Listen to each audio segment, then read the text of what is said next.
You're looking at the dollar CAD on the daily time frame, and we have a flag pattern that's set up. I've been monitoring this for around about a week or so, and I had an entry yesterday. Wasn't good enough. I needed more of a conservative entry. There is just one thing wrong with this, where I believe we could go a little higher, at least spike higher. What I'm going to do though is, just to give you an idea of the size of this, because we are on the dailies, we're looking around 80 pips of risk for that 127 extension at around 288 pips. So very, very large trade indeed. I am just going to delete everything off, including the orders. Now,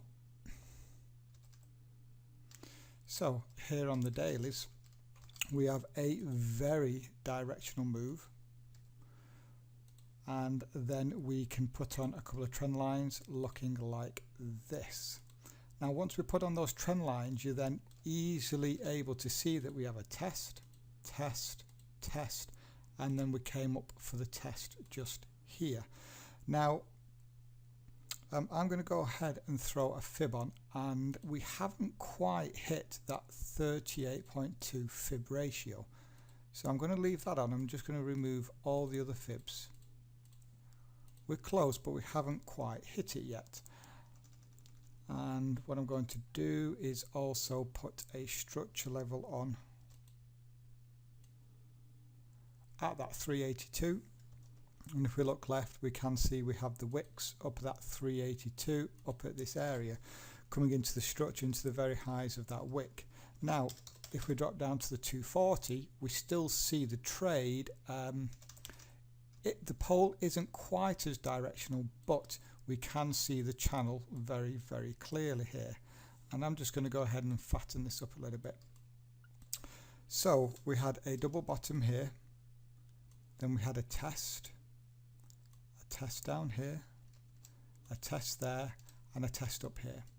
Now I do always say in these flag patterns, when we're within the channel, just let me put this in the right position. Yeah, when we're in the channel, watch out for the retest, which is what we usually get before the breakout. And look what we've done here. We've rallied up for the first test, we've pulled back, we have failed to retest the lower trend line, and we have once again now come up to this level. So right here, you can class this as a double top or a retest. Now, here is the RSI confirmation. We are overbought, we've got divergence.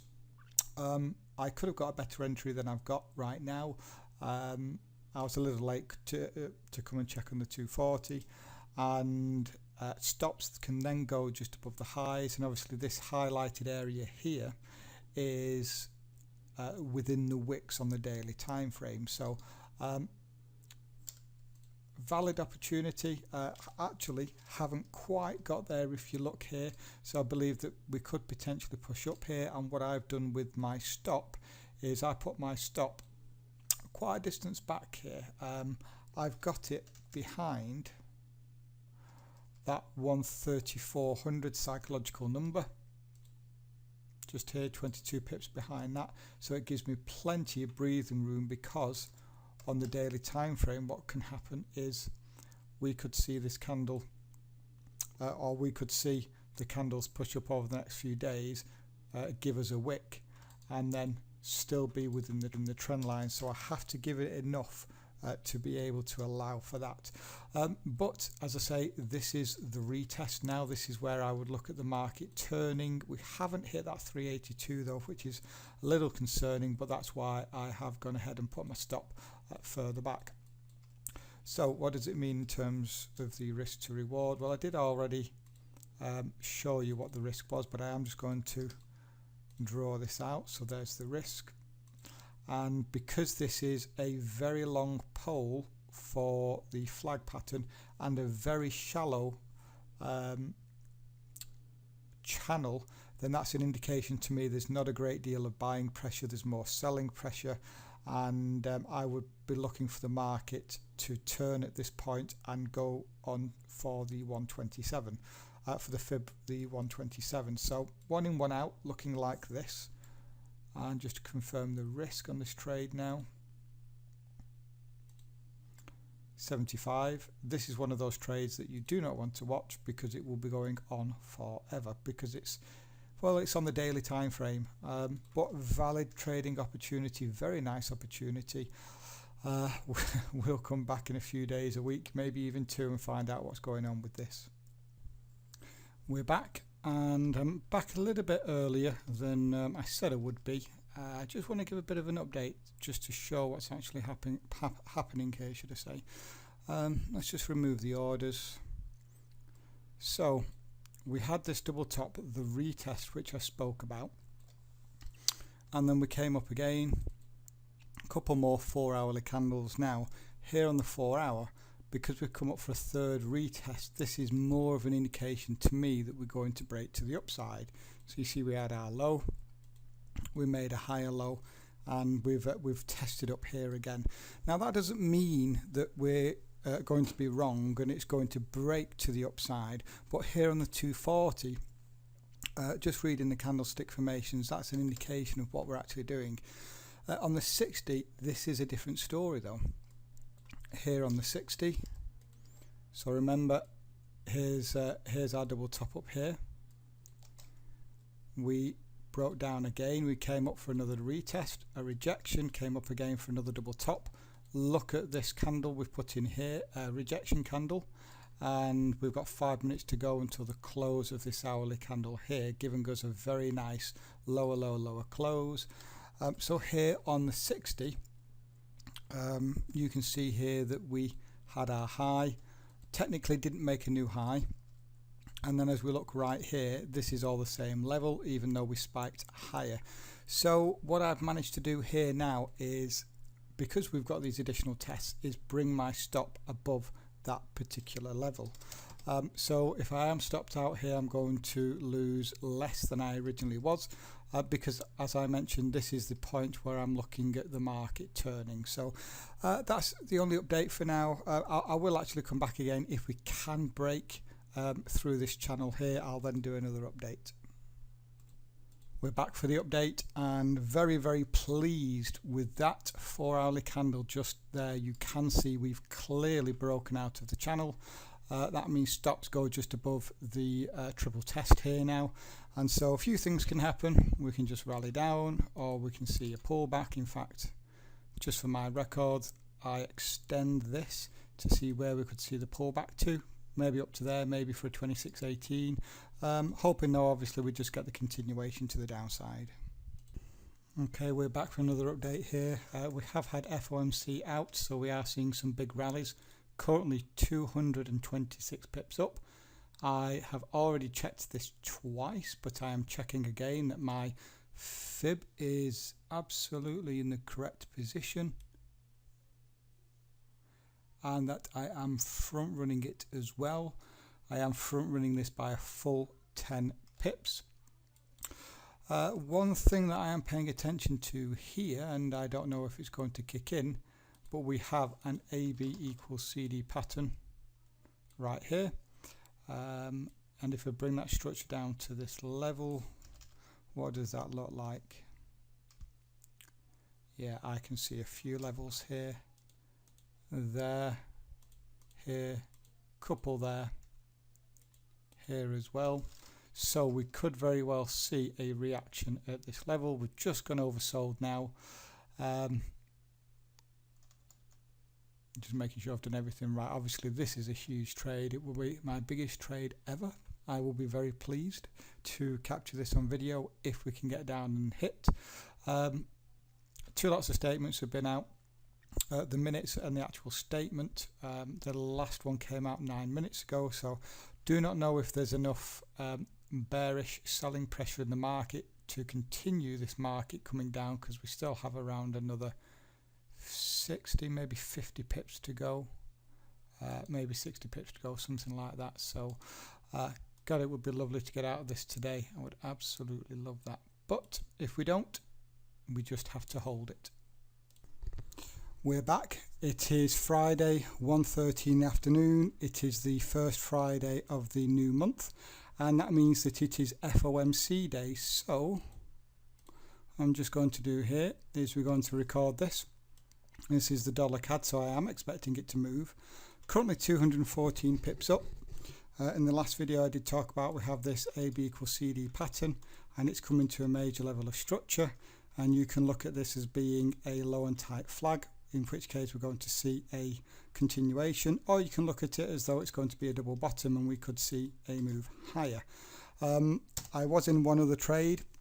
I have exited, and that was a pound Aussie trade because the stop on that was only 15 pips. Certainly do not want to be holding small trades like that through the FOMC. This one is quite fine because we have 200 pips to go until I'm stopped out. So I'm really hoping here that we are going to get the push lower. We have around 40, 50, 60, 70 pips to for this to go lower before targets are actually hit.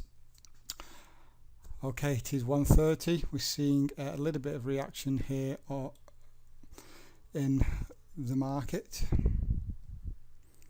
FOMC isn't a great mover anymore. You know, there used to be a time when it used to rally up 200 pips, rally back 200 pips, and then spend the next 10 minutes literally moving 100 pips in either direction, just literally jumping.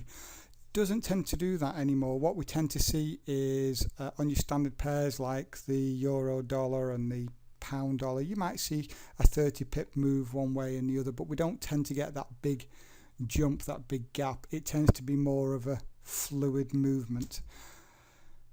So seeing a little bit of a push lower here. I'll pause the video, and if we do get any significant movement I will of course resume it. It's Friday, 4:30, 260 pips up. We are close to targets eventually. Taking a long time. It's important that throughout these trades, whether it's a big trade, whether it's a small trade, day trade, swing trade, it's just important that we stay calm throughout the trade. And this has been quite a directional move. As you can see, we've seen very shallow pullbacks. Got another 25 pips to go. I do not know if we're going to be able to hit these today or if I'm going to have to hold it over the weekend. We will just have to wait and see. Okay, we're back 274 pips up. We're really pushing down here. 9 pips to go until that target is hit. Problem is I now have to go out. I've got a meal booked and I'm very likely going to miss this hitting the target, and I really wanted to record this hitting, but I'm not going to stay in because it may stop 5 pips beforehand and reverse 20 pips. I have no idea, but really looking like that, you know, we could hit here, and if that happens, well, I'll finish off the video when I come back.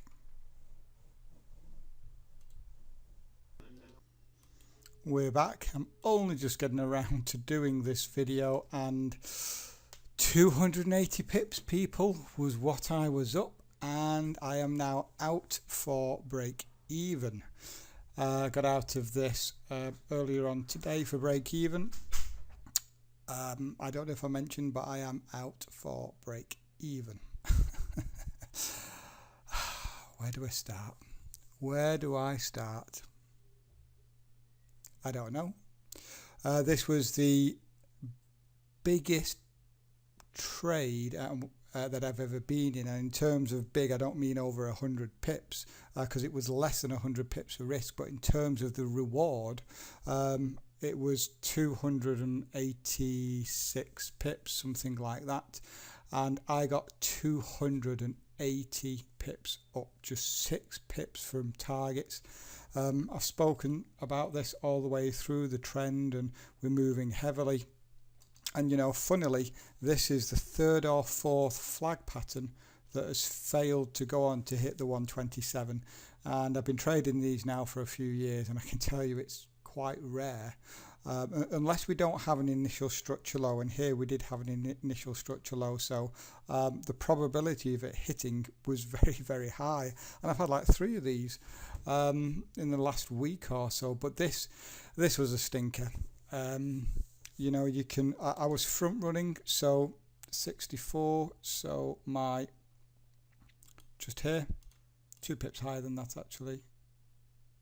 Well, there we go.